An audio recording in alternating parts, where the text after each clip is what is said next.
प्रशांत किशोर के आने से एक विकल्प मिला है, लेकिन अभी उनको भरोसा नहीं हो रहा है कि आप हरा पाएंगे बीजेपी को, एनडीए को। होगा भरोसा, अभी तो बहुत समय बाकी है। 25% जनता जो है, वोटर जो है, वो लास्ट के बाद 3 दिन में निर्णय लेता है कि वोट किसको देना है। अभी 1.5 महीने बाकी हैं, चुनाव की घोषणा नहीं हुई है। चुनाव की घोषणा होने दीजिए, प्रत्याशियों को मैदान में आने दीजिए, लोगों को घोषणा पत्र देखने का अवसर मिलेगा, लोगों को चाल चरित्र चेहरा सभी दल और नेताओं का दिखने लगेगा, लोग अपने आप निर्णय ले लेंगे। जनता के बीच में गया हूँ, 50 विधानसभा में मैंने रैंडम सर्वे किया है, तो यूथ ज़्यादा अट्रैक्ट हैं आपसे, बहुत प्रभावित हैं। बुजुर्ग भी बहुत आपका नाम ले रहे हैं, करेंगे नहीं इस बार बदल देना है, मौका देना है प्रशांत को। लेकिन ये भी कह रहे हैं कि भाई जहाँ प्रशांत हराने की स्थिति में होंगे वहीं गोलबंदी उनके पक्ष में होगी। वहाँ 100% भी हो सकती है, जहाँ हराने का नैरेटिव सेट कर देंगे, हम हरा सकते हैं।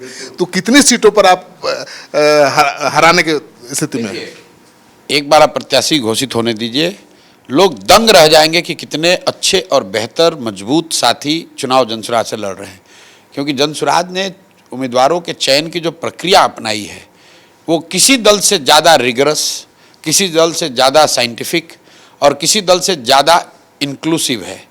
समाज के हर वर्ग से लोगों को निकाला गया है, उनको एक तरीके से 1 साल तक तरासा गया है, जांचा गया है, परखा गया है। जब उसमें से एक आदमी को टिकट मिलेगा तो आप देखेंगे कि वो दूसरे दलों के प्रत्याशियों के मुकाबले बिल्कुल अलग दिखेंगे। बिग बॉस के तर्ज पर उम्मीदवार चुन रहे हैं भाई, एक क्षेत्र में 5-5 उम्मीदवार छोड़े हुए हैं, इनमें से एक को चुनना है, बड़ी चुनौती है। तो बिग बॉस में जैसे होता है कंपटीशन, वैसे ही करवा रहे हैं कि भाई पहले 5 रैली करो, ये करो, वो करो, सब कर रहे हैं। लेकिन किसी को पता नहीं है कि किसको मिलेगा टिकट। टिकट उसको मिलेगा जिसको क्षेत्र की जनता कहेगी, क्योंकि जनसुराज ही एकमात्र ऐसा दल है जहां टिकट पैसे पर पटना से नहीं बिक रहा है, जहां टिकट जाति के आधार पर नहीं बिकेगा, जहां टिकट जनसुराज में लॉबी करने से नहीं बटेगा। एक ही उपाय है, ज़मीन पर कौन ज़्यादा सक्रिय है, कौन ज़्यादा काम कर रहा है, किसने जनसुराज के विचार को घर घर पहुंचाया है और किसके साथ जनता कह रही है कि नहीं इस आदमी पर भरोसा है। लेकिन राजनीति करने के लिए पैसे की तो जरूरत है आज के ज़माने में। बहुत ऐसे आपके उम्मीदवार हैं जो बहुत मजबूत हैं, लेकिन पैसा नहीं उनके पास। बिल्कुल, तो उसके लिए जनसुराज व्यवस्था करेगा। चुनाव अपने खर्चे से लड़ाएंगे, बिल्कुल लड़ाएगा। ज़्यादा उम्मीदवार हैं, बहुत पैसा लग जाएगा। अगर समाज आपके साथ खड़ा हो जाए तो बहुत कम पैसे में भी आप चुनाव जीत सकते हैं। समाज आपके साथ ना खड़ा हो तो बहुत रुपया खर्च करके भी आप चुनाव नहीं जीत पाइएगा। तो ऐसे लोगों को, जो आप खुद कह रहे हैं कि पैसा नहीं है लेकिन बहुत मजबूत है, ये कह तो रहे हैं आप, तो जब वो मजबूत है, समाज कह रहा है कि ये पैसा नहीं है लेकिन बहुत अच्छा है, मजबूत का मतलब क्या है? समाज में उसकी पकड़ है। जब वो उम्मीदवार बनेगा तो समाज उसको जनसुराज से मदद मिले ना मिले, समाज उसको खड़ा करके मदद दे करके जिताएगा। नहीं तो आप कितनी ऐसी सीटें हैं जिस पर आप तय कर चुके हैं कि उम्मीदवार मेरा ये होगा? नहीं, हमने तय कुछ नहीं किया है, एक प्रक्रिया है। 12-13 हज़ार लोगों ने अप्लाई किया, किसी ने ऑनलाइन किया, किसी ने फॉर्म भरा। उस सूची को घटाते घटाते 1200 लोग रह गए, उस 1200 को घटाते घटाते अब 750 लोग रह गए, अब वो उसमें सेलेक्ट होते होते रेस में 400-500 लोग रह गए हैं, उसमें से ही 243 चुन लिए जाएंगे। आपने कर्पूरी ठाकुर जी की पोती को शायद लाया था पार्टी में, जागृति ठाकुर को। अब वो भी श्योर नहीं है कि उनका सीट कंफर्म है या नहीं। ऐसे मन श्योर तो प्रशांत किशोर का भी नहीं है, किशोर कुमार मुन्ना का भी नहीं है। इस दल की यही तो खासियत है, कोई आदमी ये दावा नहीं कर सकता है कि मेरा सीट कंफर्म है। वो डरी हुई है। अगर आप मेहनत नहीं करेंगे ज़मीन पर, और अगर किसी छोटे पेडिग्री का आदमी भी आपसे ज़्यादा लोकप्रिय है, ज़्यादा मेहनत कर रहा है, कम पैसे वाला है, तो भी उसको टिकट मिलेगा। क्योंकि आपके पिताजी बड़े आदमी थे, आपके पास बहुत पैसा है, आपकी जाति की संख्या ज़्यादा है, इस आधार पर तो दूसरे दल टिकट बांटते हैं। हम लोग टिकट उसको बांटेंगे जिसने जनसुराज के लिए, समाज के लिए अपने इलाके में सबसे ज़्यादा मेहनत की है, जिसकी सबसे ज़्यादा स्वीकार्यता है। टिकट बंटवारे के बाद महागठबंधन एनडीए में टिकट का बंटवारा होगा तो माना जा रहा है कि बहुत बड़े बड़े ताकतवर नेता जनसुराज की तरफ मुखातिब होंगे। वो अभी से देख रहे हैं उम्मीद से, ठीक है। वो पैरवी भी करते हैं, कभी कभी हम लोगों को भी पकड़ते हैं कि भाई जरा मिलवा दीजिए। तो ऐसे नेताओं को कैसे संभालिएगा, मौका दीजिएगा? नहीं देंगे मौका। मैं कुछ अपवाद के तौर पर लोग अगर आ जाएं जिसपे कि हमारी पार्टी के लोग ही ये कह दें कि नहीं, हम इस चुनाव क्षेत्र से यही व्यक्ति आए तो अच्छा है, अगर कुछ अपवाद को छोड़ दें तो as a matter of principle ऐसे किसी साथी को मौका नहीं मिलेगा। नहीं तो ऐसे लोग मजबूत आ सकते हैं जो आपके उम्मीदवार से भी ज्यादा मजबूत हो। नहीं चाहिए, आपके उम्मीदवार ही लड़ेंगे। बिल्कुल कुछ अपवाद हो सकता है, लेकिन एज ए रूल जो जिसने भी जनसुराज की व्यवस्था को बनाने में, इस सोच को, इस विचार को आगे बढ़ाने में मेरे साथ कंधा लगाया है, प्राथमिकता उसी को मिलेगी। चलिए, तो आप सुन रहे थे प्रशांत किशोर को। बहुत लोगों से बातचीत कर चुके हैं अब तक, 7-8 मीडिया के लोग आए थे, घंटों बातचीत की। हम लोग तो थक गए हैं भाई इंतजार करते करते, लेकिन प्रशांत किशोर थकते नहीं हैं। कब सोते हैं जी? बिल्कुल थकते हैं। ये मोदी जी वाला जुमला नहीं देते हैं हम। कितना सोते हैं? कितना सोते हैं? बहुत, जितना जरूरत होती है उतना जरूरत होती है। और रोज थकते हैं। सुबह उठते हैं तो शरीर में थकान भी होती है, दर्द भी होता है, कई दिन उठने की इच्छा नहीं भी होती है, लेकिन जो काम लिया है उस काम को ईमानदारी से करना है। इसलिए जो भी बल है, मानसिक शारीरिक, वो सब लगाकर कोशिश कर रहे हैं कि ईमानदारी से इस काम को पूरा किया जाए। अच्छा, एक लास्ट सवाल, जो आपने कहा था कि अशोक चौधरी पर आपने आरोप लगाया है कि बेनामी संपत्ति बनाया है 200 करोड़ का, वो ट्रस्ट के जरिए बनाया है? नहीं, ये ट्रस्ट के नाम पर कुछ जमीन खरीदी गई, वो 1-2 एग्जाम्पल के तौर पे दिया गया है। देखिए, मैंने एक बेनामी ट्रांजैक्शन का पूरा डिटेल जारी किया है जो विक्रम की जमीन है। उसके अलावा मैंने ये बताया कि इनके पत्नी, इनके बेटी, इनके समधन और एक ट्रस्ट के नाम से 38 करोड़ की, 34 करोड़ रुपए की, 38 करोड़ रुपए की, मुझे एकदम याद नहीं आ रहा है, एंगेजमेंट और शादी के बीच में जमीन खरीदी गई है पटना में। उसका मैंने डिटेल जारी कर दिया। उसका मैं कोई प्रमाण नहीं दे रहा हूं कि कहां से पैसा आया, क्या हुआ। इसके साथ 200 करोड़ टोटल बता रहा हूं। अब उनको जवाब देना है। अगर वो जवाब देते हैं कि नहीं ऐसा नहीं है तो डिटेल जारी किया जाए। करोड़ का और भी है आपके पास कागज? ज्यादा बिल्कुल जारी करेंगे। अच्छा, आप देखिए, लालू जी को पशुपालन घोटाला में जेल हुई, सजा हुई। लोग से अगर आप पूछेंगे कि पशुपालन घोटाला कितने का था, लोग कहेंगे 1000 करोड़ का, 1100 करोड़ का, 900 करोड़ का।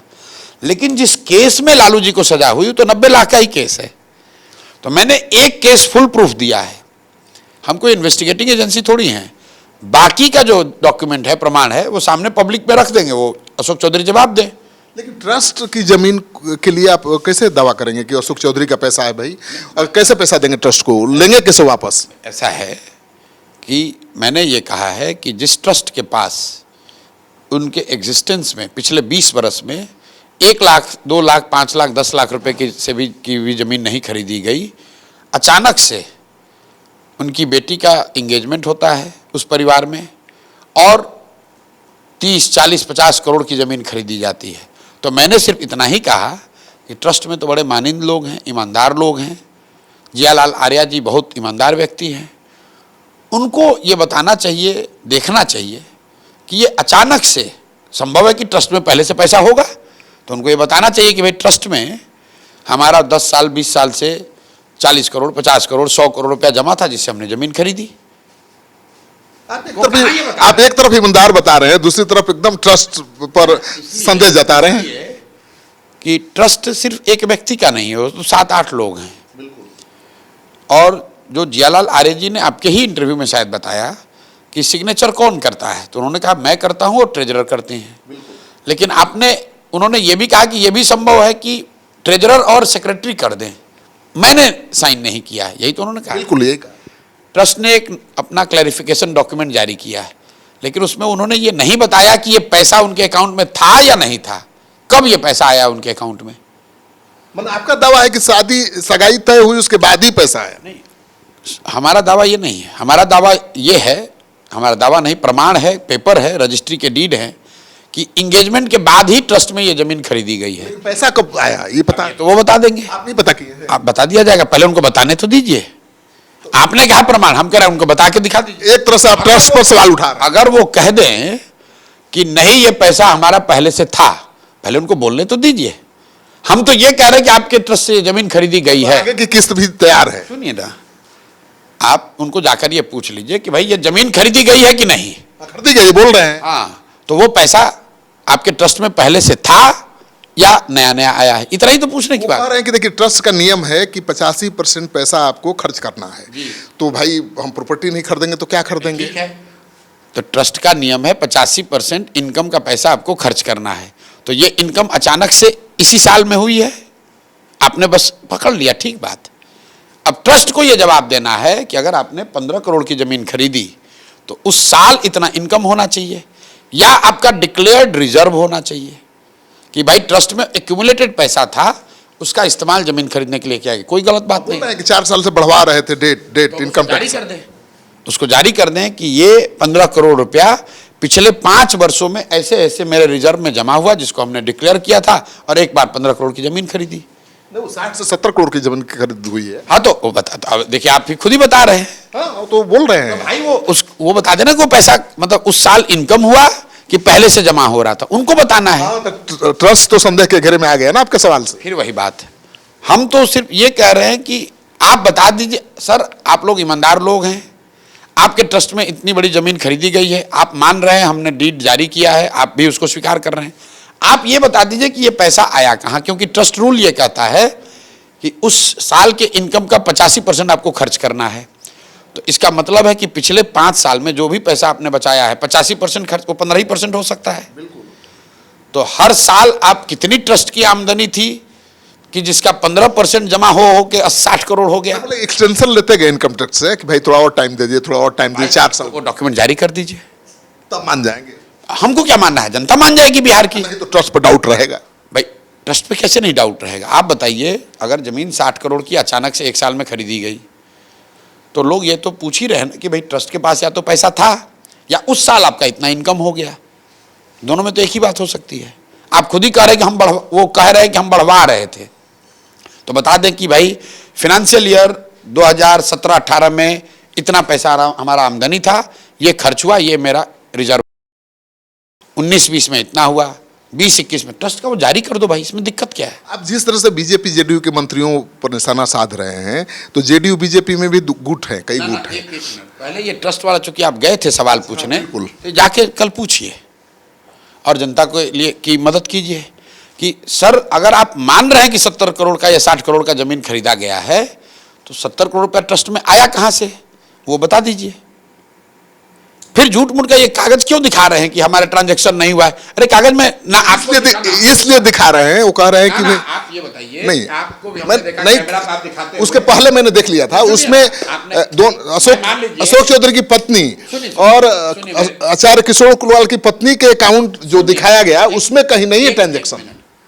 आप यहाँ साधारण जो आदमी है उसका 4 गो अकाउंट है, हाँ, ये हो सकता है। और जो करोड़ों में डील कर रहा है उसका एक ही अकाउंट है।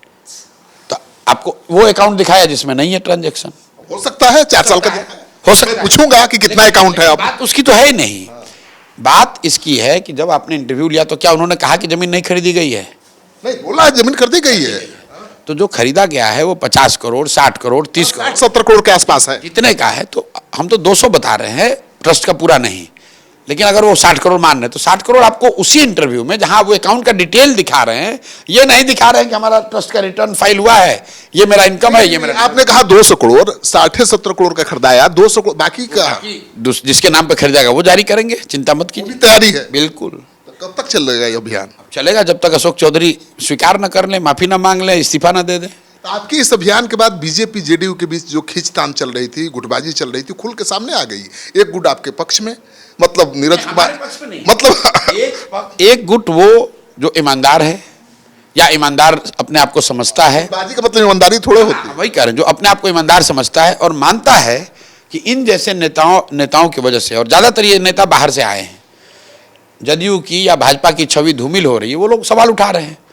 भाई प्रशांत किशोर न राजनीति कर रहे हैं, प्रशांत किशोर न राजनीति से प्रेरित होंगे, नीरज क्यों आपके खिलाफ आरोप लगा रहे हैं? वो तो आपसे ज्यादा अटैकिंग मूड में है भाई। वो कह रहे हैं नीतीश जी की छवि बेदाग है, आप मानस पुत्र बताते हैं और आप आरोप लगा सफाई नहीं दे रहे हैं। आपको तो अशोक चौधरी को ना पूछना चाहिए सवाल, हमसे काहे पूछ रहे हैं? आप अशोक चौधरी से पूछिए कि मान लीजिए प्रशांत किशोर तो राजनीतिक विरोधी हैं, आपके मानहानि के नोटिस से बौखला गए हैं, नीरज क्यों बौखलाए हुए हैं? और आरके सिंह क्यों बौखलाए हैं? अभी तो आप ना पूछिए। आरके सिंह ने क्या आरोप लगाया है जिस पर आप ध्यान नहीं दिए होंगे शायद? उन्होंने कहा है कि बाहर से आए लोगों ने बीजेपी की छवि खराब कर दी यही है। बात मतलब कह रहे हैं। अशोक चौधरी भी तो कांग्रेस से आए हैं, और कांग्रेसियों से पूछिए, ये अशोक चौधरी का यही तो चरित्र है। कांग्रेस ने इन पर भरोसा किया, इनको अध्यक्ष बनाया, ये कांग्रेस पार्टी तोड़कर जदयू में जा रहे थे। अब जदयू में आए तो जदयू का भी नाश कर दिया, नीतीश कुमार का नुकसान कर रहे हैं, जदयू का नुकसान कर रहे हैं, बिहार की छवि का नुकसान कर रहे हैं। तो यही तो बात कही जा रही है। इसीलिए वो हमारा क्या लेना देना नीरज जी से? नीरज कुमार तो हमारी खिलाफ बोलते हैं, आप जाके देख लीजिए कितनी बार हमें गाली गलौज किया होगा। लेकिन आज वो भी समझ रहे हैं कि ये बात, जो बात मैं उठा रहा हूं, कि अशोक चौधरी को जवाब देना चाहिए। आर.के. सिंह भी बोल रहे हैं कि संजय जायसवाल को, दिलीप जायसवाल को, सम्राट चौधरी को जवाब देना चाहिए, मंगल पांडे को जवाब देना चाहिए। अजय प्रसाद कितनी सीट जीत रहे हैं लास्ट? हमको नहीं मालूम, हम तो जो बोल रहे हैं कि अर्श पे या फर्श पे 10 से कम या 150 से ऊपर। लेकिन आपके समर्थक, जो कट्टर समर्थक हैं, वो भी कह रहे हैं कि अगर प्रशांत किशोर अलायंस कर लें तो इतने बैलेंसिंग फैक्टर बन चुके हैं बिहार की राजनीति में, अलायंस कर लें तो सरकार तय है। अलायंस कर लिया है, अलायंस कर लिया जनता से, बिहार के युवाओं से, उनको ये विश्वास दिलाया कि अब तुमको 10-12 हज़ार रुपये के लिए छठ के बाद बिहार से बाहर नहीं जाना पड़ेगा, प्रशांत किशोर जनसुराज के साथ रहो। ये गठबंधन सबसे मजबूत गठबंधन है, जो टूटेगा नहीं, ये फेविकॉल से भी मजबूत जोड़ है। छठ के बाद किसी को बाहर नहीं जाना है। देश में ऐसे कितने राजनीतिक दल हैं जो अपने दमखम पर अकेले चुनाव लड़के जीतकर सरकार बना सकते हैं? देश से क्या मतलब? हम देश को जानते हैं। नहीं, हम बिहार की बात कर रहे हैं। क्यों? आंध्र प्रदेश में एन.टी. रामाराव ने इंदिरा जी के चलती में चुनाव जीत लिया, पूरा राज्य जीत लिया। वो जमाना था, आप थोड़े, वो जमाना था तो आज भी ये जमाना। गवर्नमेंट का जमाना है। नहीं, ऐसी बात नहीं है।